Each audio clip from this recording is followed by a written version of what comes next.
साल 1905 है। Jar Nicholas द्वितीय के राज में रूस का राह रहा है।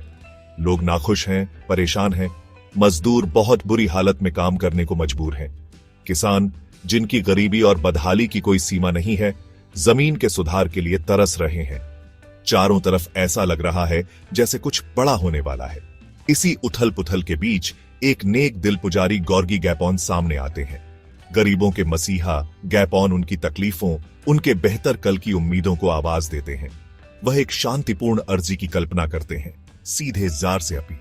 उनका मानना है कि यही एक न्यायपूर्ण और बेहतर रूस का रास्ता है। 22 जनवरी 1905 सेंट पीटर्सबर्ग में एक सुबह होती है। मौसम सर्द है, लेकिन लोगों के दिलों में एक अलग ही उम्मीद की किरण है। हजारों लोग इकट्ठा होते हैं। उनके चेहरों पर उम्मीद और घबराहट दोनों साफ दिखाई दे रहे हैं। वे अपने हाथों में धार्मिक प्रतीक, झंडे और जार की तस्वीरें लिए हुए हैं, जो उनके शासक में उनके अटूट विश्वास का प्रमाण है। यह जुलूस मानवता का एक सैलाब मीलों तक फैला हुआ है। जैसे जैसे भीड़ विंटर पैलेस, जार के निवास स्थान के पास पहुंचती है, माहौल बदलने लगता है। उम्मीद की जगह डर ने ले ली है। हथियारबंद सिपाही, उनके चेहरे सख्त, रास्ता रोक लेते हैं। आदेश गूंजते हैं, तेज और स्पष्ट। भीड़, जिसे गैरकानूनी सभा घोषित कर दिया गया है, को तितर बितर होने का हुक्म दिया जाता है। हर तरफ अफरा तफरी मच जाती है और तभी पहली गोली चलती है। भगदड़ मच जाती है। लोग अपनी जान बचाने के लिए इधर उधर भागते हैं। लगातार हो रही गोलीबारी से बचने की कोशिश करते हैं।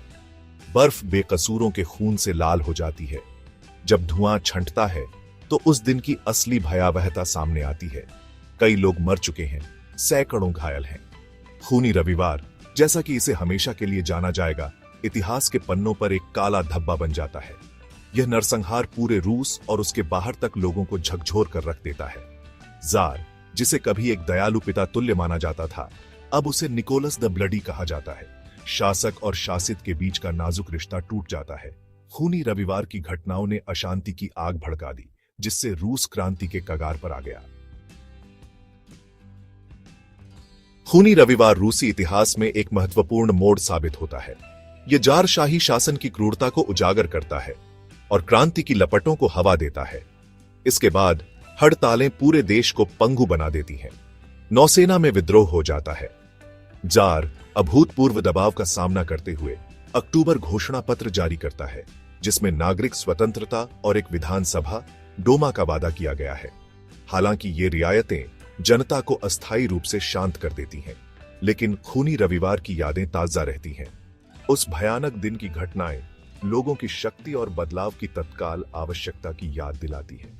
खूनी रविवार, हालांकि एक बहुत बड़ी त्रासदी थी, सुधार के लिए एक उत्प्रेरक बन गया, जिसने उन क्रांतियों का मार्ग प्रशस्त किया जिन्होंने रूसी इतिहास के पाठ्यक्रम को हमेशा के लिए बदल दिया।